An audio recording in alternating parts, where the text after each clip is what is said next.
Tarantulas. These creepy crawlers are big, hairy, and for some people, awfully scary. Being spiders, they belong to the biological class of Arachnida. More specifically, the majority of spiders we call tarantulas are members of the biological family known as Theraphosidae. So then, with classification out of the way, quite a few questions remain. What makes this family of arachnids so special? Where do they live? What do they eat? And most importantly, just how dangerous are they to humans? In this installment of the Critter Chronicles, we will answer all of these questions and more. First, let's lay out some basic facts. Tarantulas are carnivorous, can live up to 30 years in the wild, are an average of 4.75 inches long, and typically weigh around 1 to 3 ounces. As of August of 2022, there are 1,040 known species in the family of Theraphosidae. Vast majority of these spiders live in tropical, subtropical, and arid regions. Example areas include the southwestern US, Mexico, and jungles of South America. There is a ton of variation in color between species, and each is known to have unique behaviors according to their specific environments. Though, what all members of Theraphosidae have in common, regardless of environment, is that they usually live in ground burrows. As such, the majority of tarantula species do not spin webs to catch prey, but instead use their web to line their burrows for various reasons. Speaking of catching prey, tarantulas are known to move slowly and only with purpose. However, don't let their lack of speed fool you. These 8-legged hairballs are skilled hunters. They are known as nocturnal predators, as they mainly hunt at night. Creatures that fall into their crosshairs, no pun intended, are insects, frogs, toads, and mice.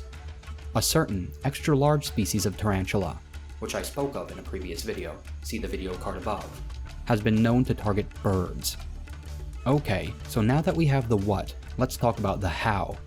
As I said, tarantulas don't spin webs to trap prey. The most they will do is spin a tripwire to detect prey approaching a burrow.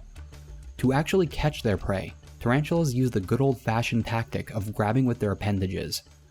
Unlike many other animals though, these guys have the ability to inject caught prey with a paralyzing venom, and then use their terrifying fangs to finish the job. After this, they secrete digestive enzymes, like most spiders, to liquefy their victims' bodies so that they can drink those priceless nutrients through their straw-like mouth openings. If they aren't getting too lucky hunting, well-fed tarantulas can go around a month without food. While tarantulas have few natural enemies, they are not fully safe from becoming prey. The most notable threat to tarantulas is a family of wasps known as Pompilidae, often called spider wasps.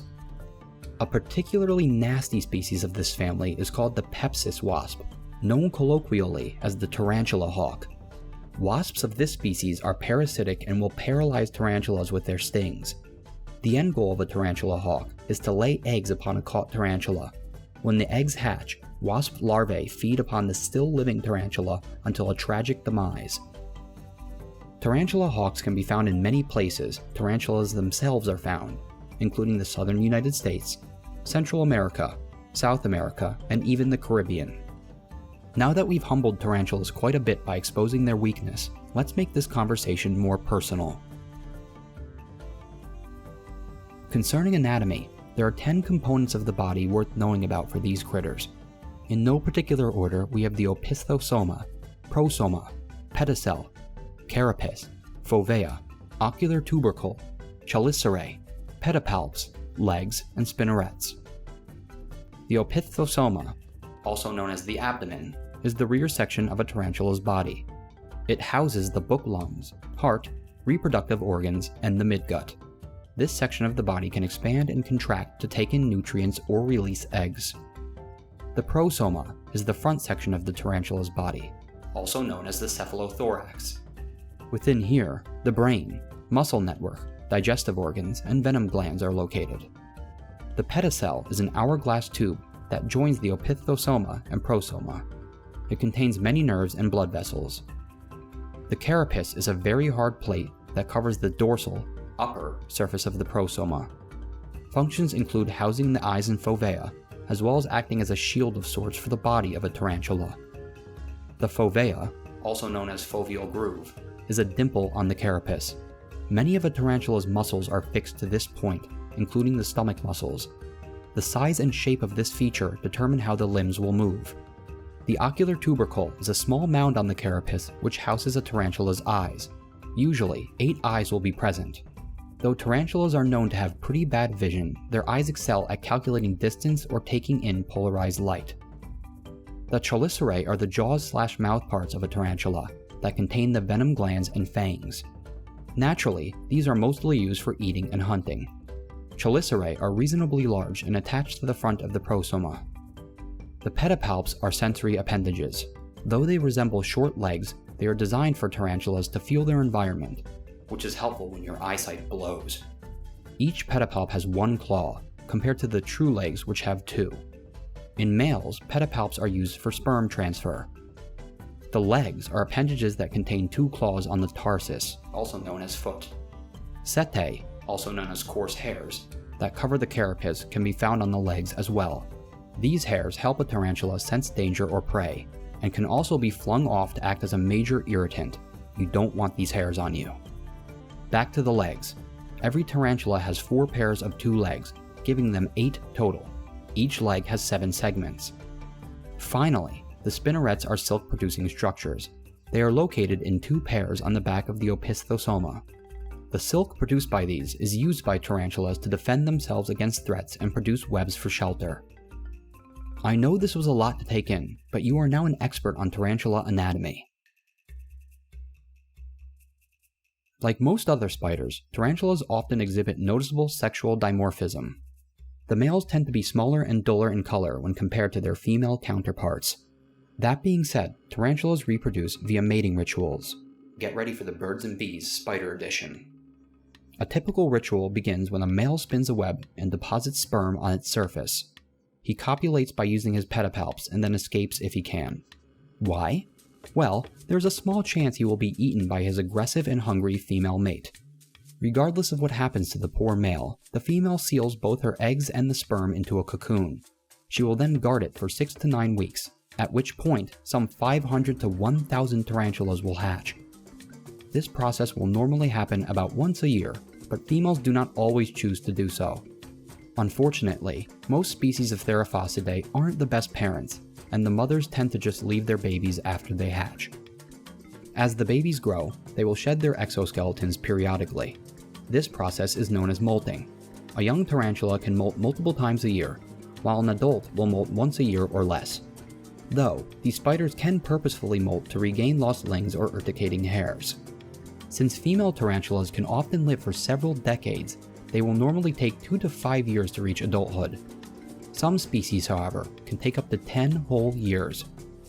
Once again, the male tarantula gets the short end of the stick, and lives for about a year to a year and a half after adulthood, while females continue to molt and can live long after they reach maturity. As many of you no doubt know, tarantulas are quite popular pets these days. But how, some of you may be asking? Aren't they venomous? Can't they put you in an early grave? Well, to be frank, no. Tarantula venom is harmless to humans. While their bites can hurt quite a bit, these critters are no match for you. On top of this, many species of Theraphosidae are quite relaxed and easy to handle, such as the Chilean rose and Arizona blonde. Now, I wouldn't recommend trying to cuddle with a tarantula, but they truly are super timid and will only bite if provoked quite heavily. As such, many do respond well to daily handling, and some will even crawl freely within their owner's embrace. There is another thing to be mindful of, however. I mentioned urticating hairs earlier. These barbed hairs are a defense mechanism which tarantulas can flick off their legs and body. The barbed structure causes an individual hair to work its way into the skin of a vertebrate, which is very irritating. Okay, so they make pretty exotic pets, but what about food? Indeed, in some countries such as Cambodia or Mexico, you can find treats such as fried spider and tarantula tacos. Though, many species of tarantula are barred from human consumption by law in Mexico, so be mindful if you want to try some. As for me, I think I'll stick to eating plants and the usual meats like chicken. No disrespect, of course. Alright, I think this installment of the Critter Chronicles has painted a pretty good picture of Theraphosidae. Tarantulas are truly fascinating creatures, being very different from other spiders and unexpectedly docile at that.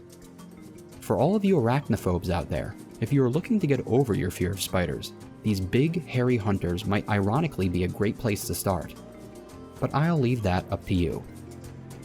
If you enjoyed this video, do me a favor and send a like my way. Maybe even consider subscribing and pounding that notification bell to support the channel. Regardless, I appreciate all you wonderful viewers. Stay tuned for another installment to this series in the future. Noodles Night Train, signing off.